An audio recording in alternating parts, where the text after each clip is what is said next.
मेरी कल्पना का आदर्श समाज कैसा हो। मित्रों, यदि आप में से कुछ सज्जन जाति प्रथा के कारण समाज में पैदा हुए बुरे प्रभावों की दुखदाई कहानियां सुनते सुनते थक गए हों तो मुझे कोई हैरानी नहीं होगी। यह कोई नई बात नहीं है, इसलिए अब मैं इस समस्या के रचनात्मक पक्ष की ओर आता हूँ। मेरे द्वारा जाति प्रथा की आलोचना सुनकर आप लोग मुझसे यह सवाल पूछना चाहेंगे कि यदि मैं जातियों के खिलाफ हूँ तो मेरी दृष्टि में एक आदर्श समाज क्या है। मेरा आदर्श समाज एक ऐसा समाज होगा जिसकी नींव आज़ादी, बराबरी और भाईचारे पर आधारित हो।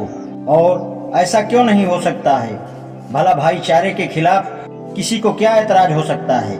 मेरे विचार में कोई ऐतराज नहीं हो सकता। इससे अलग मैं किसी अन्य समाज की कल्पना भी नहीं कर सकता। एक आदर्श समाज गतिशील होना चाहिए। यह ऐसे तरीकों, मार्गों व साधनों से भरपूर होना चाहिए ताकि एक भाग में होने वाले परिवर्तन दूसरे भाग में पहुंचाया जा सके। एक आदर्श समाज में भले के लिए ऐसे कई आपसी हित होने चाहिए जिनका आपस में जानबूझकर आदान प्रदान हो और जिनमें सभी भाग लें।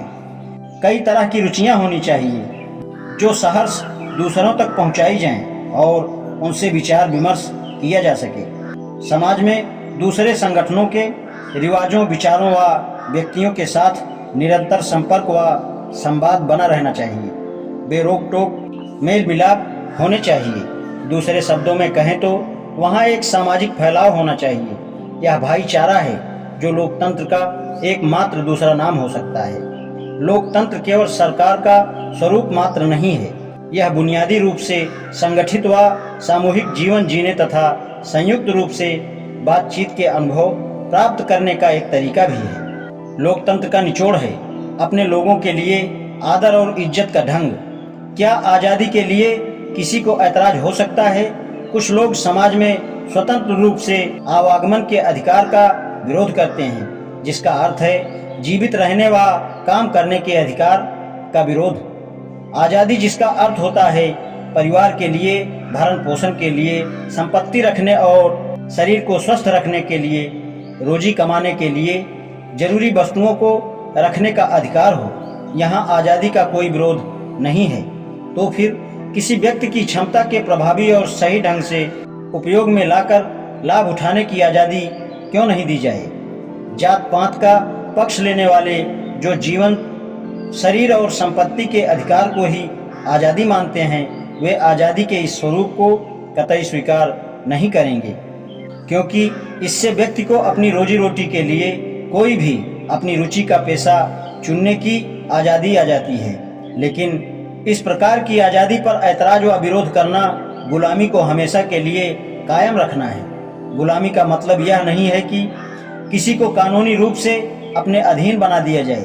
इसका मतलब समाज की वह स्थिति है जिसमें कुछ लोग दूसरों द्वारा दिए गए ऐसे आदेश मानने पर मजबूर किए जाते हैं जिससे उनके व्यवहार व रहन सहन पर अंकुश व रोक लगाते हैं। यह स्थिति वहाँ भी पाई जाती है जहाँ कानूनी रूप से गुलामी नहीं है, जैसा कि जाति प्रथा में होता है। यह वहाँ भी पाई जाती है जहाँ कुछ लोगों को पहले से ही निर्धारित हेय काम करने पर मजबूर किया जाता है जो उन लोगों ने अपनी इच्छा से नहीं अपनाए होते हैं। क्या समाज में समानता पर भी किसी को आपत्ति हो सकती है? दरअसल यह फ्रांस की क्रांति का सबसे अधिक बहस का विषय और प्रबल विरोधी नारा था। समानता के खिलाफ दावे में दम हो सकता है और लोगों को यह स्वीकार करना पड़ सकता है कि सभी लोग बराबर नहीं हो सकते हैं। लेकिन इसमें क्या मतलब? समानता का विचार चाहे काल्पनिक ही हो, लेकिन फिर भी शासन करने के लिए इस विचार को एक सिद्धांत के रूप में स्वीकार किया जाना चाहिए। किसी भी व्यक्ति की शक्ति 3 बातों पर निर्भर करती है। पहला, शारीरिक वंशानुगत। दूसरा, सामाजिक विरासत या समाज द्वारा दी गई पक्की जायदाद अर्थात माता पिता द्वारा पालन पोषण, शिक्षा, वैज्ञानिक ज्ञान को अर्जित करना और अन्य सब कुछ जो एक व्यक्ति को किसी अज्ञानी के मुकाबले में अधिक योग्य बनाती है। और अंत में तीसरा, उसके अपने प्रयास। इसमें कोई शक नहीं है कि इन 3 बातों में मनुष्य बराबर नहीं है, लेकिन इसीलिए गैर बराबरी का व्यवहार करें, क्योंकि वह हमारे बराबर नहीं है। यह एक ऐसा सवाल है जिसका जवाब समानता के विरोधियों को देना पड़ेगा। व्यक्ति विशेष के रूप में यदि किसी के प्रयास बराबर नहीं है तो उसके साथ गैर बराबरी का व्यवहार किया जा सकता है। हर व्यक्ति की शक्ति व क्षमता को पूरी तरह से विकसित करने के लिए उसे पूरा सहयोग व अवसर दिए जाने चाहिए।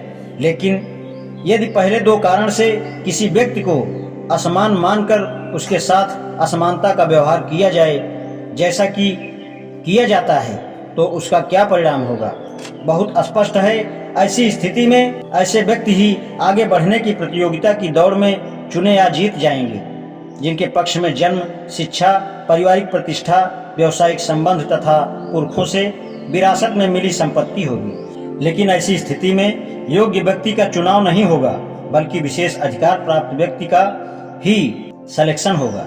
इसलिए जो ताकतें तीसरी श्रेणी के लोगों के साथ असमानता की बात करती हैं, वे ही ताकतें यह मांग करती हैं कि पहली दो श्रेणी के लोगों के साथ जहां तक हो सके समानता का व्यवहार किया जाना चाहिए। दूसरी ओर उसका उल्टा यह आग्रह किया जा सकता है कि सामाजिक संगठन के लिए यह लाभप्रद है कि उसके ज्यादातर सदस्यों का सहयोग मिले, तो यह तभी संभव है जब उनके साथ दौड़ की शुरुआत से ही जहां तक हो सके बराबरी का व्यवहार हो। अर्थात समाज में एक सदस्य से अच्छा लाभ तभी लिया जा सकता है जब उसे बराबर बना दें। यही एक कारण है जिसकी वजह से हम समानता को अस्वीकार नहीं कर सकते।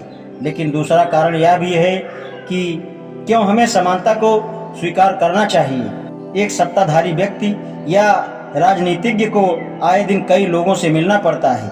उसके पास ना तो इतना समय होता है और ना ही यह जानकारी कि वह हर व्यक्ति को अलग अलग पहचाने और उसके अनुसार ही व्यवहार करे। अर्थात हर व्यक्ति की आवश्यकता, उद्देश्य या उसकी योग्यता या क्षमता के अनुसार उससे व्यवहार करें। किसी के साथ चाहे कितना भी न्यायपूर्ण, निष्पक्ष व सद्व्यवहार किया जाए, फिर भी इतनी विशाल जनसंख्या अर्थात मानवता को अलग अलग वर्गों में बांटना संभव नहीं है। इसलिए सत्ताधीश को सीधा साधा नियम अपनाना चाहिए और वह यह है कि सभी के साथ समान व्यवहार हो। सिर्फ इसलिए नहीं कि वे सब एक समान हैं, बल्कि इसलिए कि इनमें वर्गीकरण या श्रेणी के आधार पर बंटवारा संभव नहीं है। समानता का सिद्धांत स्पष्ट तौर से एक भ्रम है, लेकिन यह सब कुछ होते हुए भी यही एक रास्ता है जिससे कोई सत्ताधारी राजनीतिज्ञ राजनीति में आगे बढ़ सकता है, क्योंकि राजनीति पूरी तरह से एक व्यवहारिक काम है जिसकी परीक्षण की कसौटी भी पूरी तरह से व्यवहारिक होती है। आज इतना ही, शेष कल। धन्यवाद।